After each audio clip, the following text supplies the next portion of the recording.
Hello and welcome to the 10th installment of my grading of all of the base game cards. If you want insight into the grading system, check out the description, or click on the link on the top right hand corner to get to the first video, where I explain it all. But let's get started.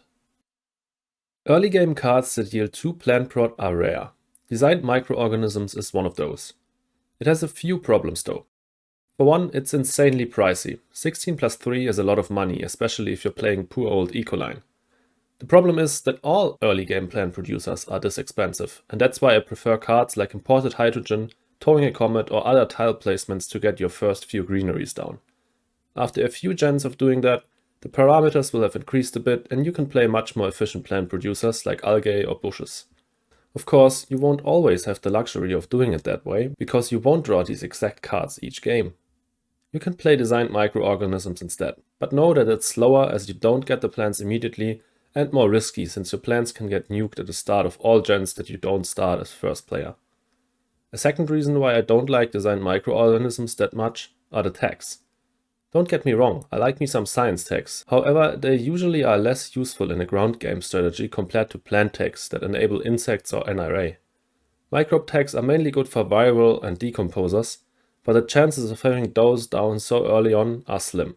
So, to sum it up, this card is expensive and I prefer early plant tags in my ground game strategies for possible early insects or NRA. All in all, this card is D tier for me. Continuous card draw has a soft spot with me, but Development Center is certainly one of the weakest ones. It is quite pricey to get going since you gotta develop a power prot as well. Additionally, you need to wait one gen to be able to use it, and then you're susceptible to getting tapped. Once you got it going, it certainly feels better to use 1 power to draw a card rather than 2 MC like with Restricted Area.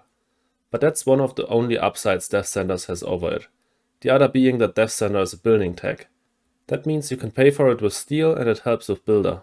Both can make it easier to get it down or justify getting it down in the early game. All in all, I think Death Center is a B tier card.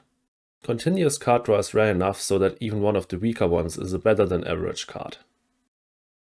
Some of you will be surprised where I will put Domed Crater, but hear me out. In my opinion, Domed Crater is the second best early game city card, only behind Research Outpost.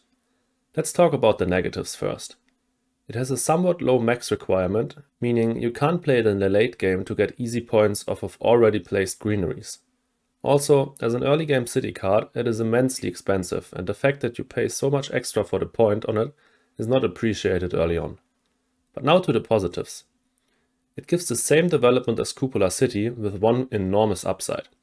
It grants 3 plants, basically meaning that you can place this on a double plant placement bonus to get 5. This allows you to jump from 3 plants to 8 and immediately convert. Early game greeneries are super valuable, and getting one that easily is crazy good. It can help you get to Gardener and also claim a spot on the map where you can get a grid going.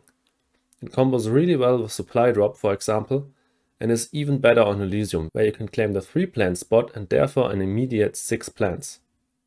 All in all, I think Domed Crater is a high C tier card. It is really expensive and quite specific. It is only useful in the early game and when you want to go for a ground game. But then it is really good. Dust Seals can be compared to Colonizer Training Camp in some ways. It is a cheap point card that can only be played in the early game, which is counterintuitive, since the early game is when you want to play cards that give you production, TR, or help you achieve milestones. I rank Colonizer Training Camp in low C tier, but if you think Dust Seals will be placed there as well, you are mistaken. For all their similarities, these cards also differ in many ways. First of all, 3 oceans are reached earlier in most games, so the window to play Dust Seals is much shorter.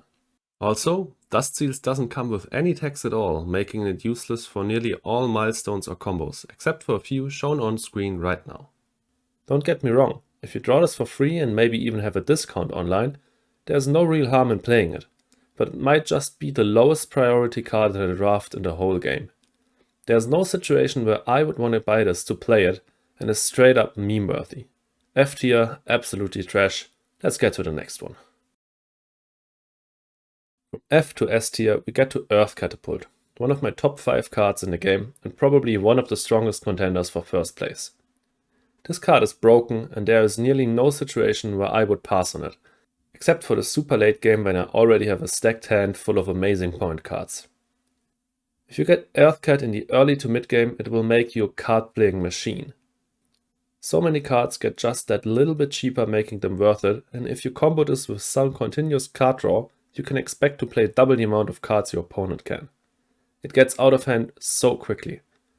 It's also an Earth deck with a base cost over 20 and points on the card, meaning that there are a few good combos for it, and the points on the card also mean that it can be useful even pretty late in the game, since with just a few cards played after it, it gives good points for the money spent.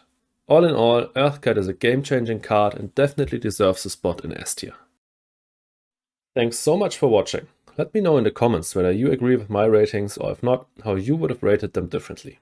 Also, if you enjoyed the video, please leave a like and consider subscribing.